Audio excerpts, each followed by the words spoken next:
We have got a new fusion coming to Raid Shadow Legends on June the 5th, this coming Thursday, and this guy looks fantastic.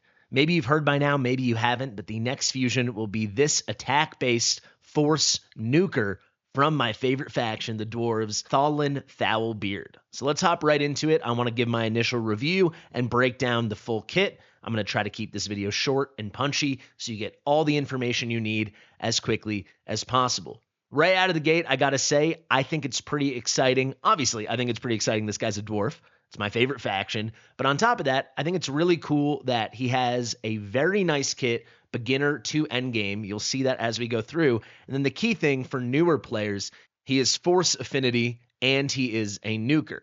Why is that important? Well, typically most players, unless they get some lucky unique pulls somewhere, they're probably leaning pretty heavy into magic DPS all the way up towards the end part of the early game. Of course, you get your starter rare who you'll lean on pretty heavily, but on top of that, if you started playing a couple months ago, when I did, for example, about 3.5 months ago, it was during the Alice event. That ran from January into April, and Alice is amazing, and I think a lot of us lean on her. Getting another free-to-play high-end nuker that is force, which is the opposite affinity essentially to magic, because magic takes care of magic and spirit units, but is weak to force. Force is going to kind of fill in that gap.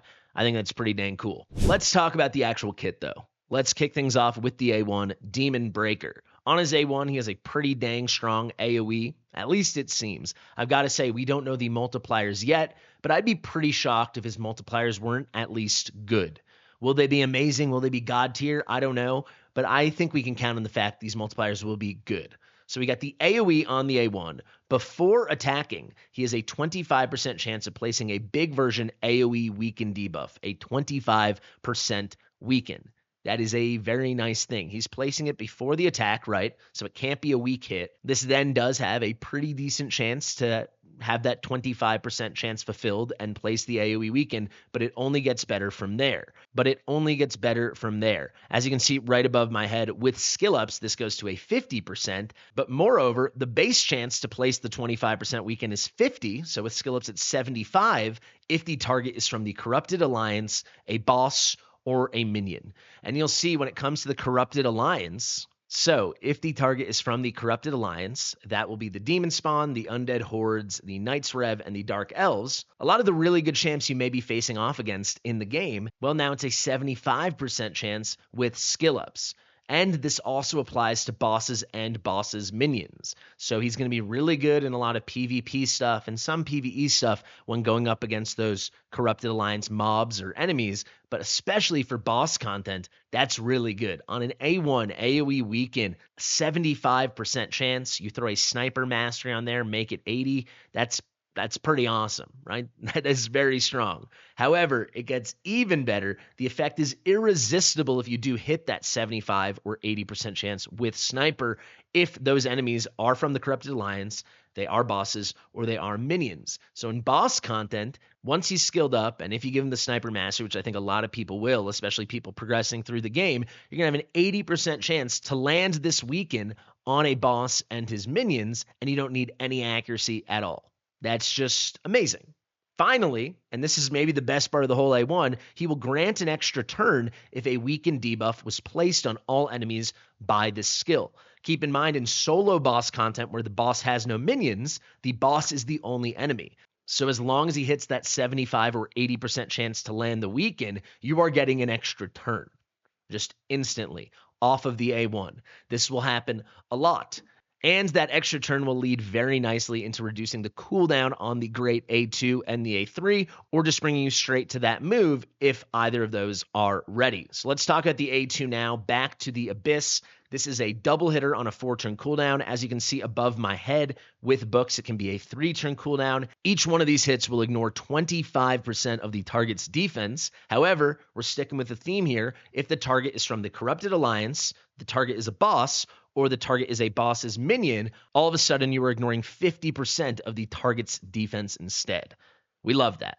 On top of that, each hit from this skill will decrease the target's attack by 5%. This stacks up to 25%. So it's each hit, it's a double hitter. So you'll have to do this move 3 times, 6 hits total, but the first 5 hits will fulfill this excellent thing, reducing the target's attack by 25% once it's at full stacks.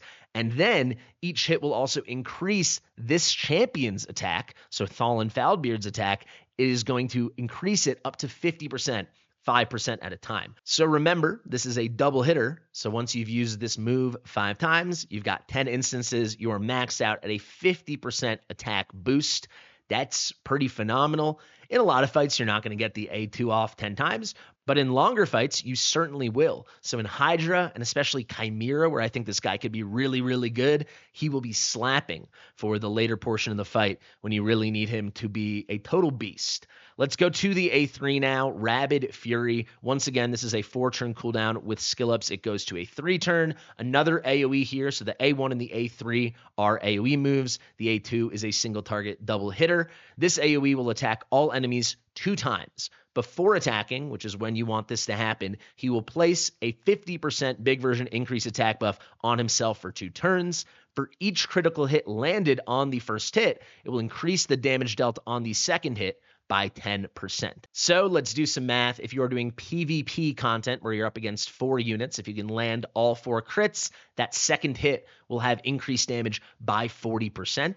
Very nice. And then in PvE wave content where there are 5 targets, right? That'll be 5 crits if you're able to land them all. That's a 50% damage boost. However, in boss content, when it's just like a boss and 2 of his minions, that would be 30%. You'd have 3 crits that you could potentially land maximum. And then if it's solo boss content with just 1 unit, it's just a 10% damage boost. But hey, it's better than nothing. I like that the skill is very versatile. And then the final sentence here to take it to another level, you will ignore unkillable and shield buffs. So that will be most important in PvP content. Yes, we wish you were also ignoring block damage and stone skin and so on and so on, but he's a free fusion. He's already pretty dang strong. At least he's ignoring something, and it's really good. I will also say it'd be great if this A3 ignored some amount of defense. He's already ignoring a ton, though, from the A2. But it would be pretty nice. Maybe they could have another stipulation, Corrupted Alliance boss or minion. Maybe he ignores 20%. I don't know. But I'm probably being greedy. The kit's already pretty dang good. Finally, the passive. There are 2 parts to the passive. Part number 1, he will activate his Demon Breaker skill. That is his A1, if you can remember. That nice AoE with the chance for the weaken and the chance for the extra turn. He will do that every 5th turn that he takes. Now, an interesting thing still to be seen, when he takes that extra Demon Breaker turn, if he lands the AoE weaken, or if it lands on every unit you can land it on, every living enemy unit, whether it's 1, just a boss, or it's a full 5 units in a wave, will that also trigger the extra turn off of the passive? I don't know. If that could happen, that adds a whole extra level of spamminess and strength to his kit. I really like that. The every 5th turn thing, it's kind of weird. I think we'll probably lose track of it. I can't imagine there's going to be some visual indication, but it'll happen, and sometimes it will surprise you. Sometimes you'll see it coming, and it will be very good. Hopefully, it can trigger the extra turn when you land all of the weakens. Finally, the last part, and now we're going back to our roots of Corrupted Alliance, boss, and minion contingencies. You can see enemies from those categories, the Corrupted Alliance, bosses, and minions, they cannot crit on this champion. So yes, there's a 15% chance that PvE enemies can crit against you, but this is mostly important in the arena where you're going to build him. He's an attack-based nuker, right? You're going to build him a little glass cannon-y, right? He's probably not going to have the tankiest build, though I do envision he'll have nice base stats, as most legendary dwarves do, even if they are attack-based. But this just makes him a little tankier, right? You cannot crit against him if you're from these really hard factions in the Corrupted Alliance. Remember, that was the Undead Hordes, the Demon Spawn, the Dark Elves, and the Knights Rev. Some of the best PvP factions in the game. So all in all, a really nice kit. He has this aura as well, a classic legendary fusion aura, increases ally attack in all battles by 30%. But I gotta say, at worst, this guy will be good. Full stop. At best, he might be amazing for your account. We'll have to see once he's introduced to the partner creators through the test server and we get some multipliers. But I'll tell you, if the multipliers are average, he's going to be pretty good. especially on younger accounts. If the multipliers are good, I think he'll have a use for most accounts, maybe just outside of the late and end game. And if the multipliers are fantastic, we've got a beast on our hands. We truly do. So, of course, I'm going for this fusion, and I think he is a can't-miss fusion for everyone. You know, if Fabian or Armand's are like a 10 out of 10, you have to do this fusion or you might as well quit the game. Tholin Foulbeard obviously is not that, but he's like at worst a 7 out of 10 fusion. This is just a nice, well thought out kit. And if the multipliers are good, he could be an 8, 8.5. Who knows? I mean, if the multipliers are crazy, this guy could be a ringer. So we'll have to see. Thank you guys so much for watching. I really appreciate you taking the time to view my video. I also wanted to thank you guys. We just passed 15,000 subscribers. So the journey on this new channel continues. So far, it has been awesome.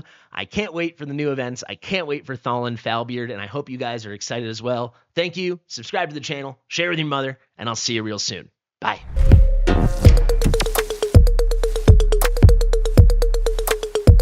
Fastidious.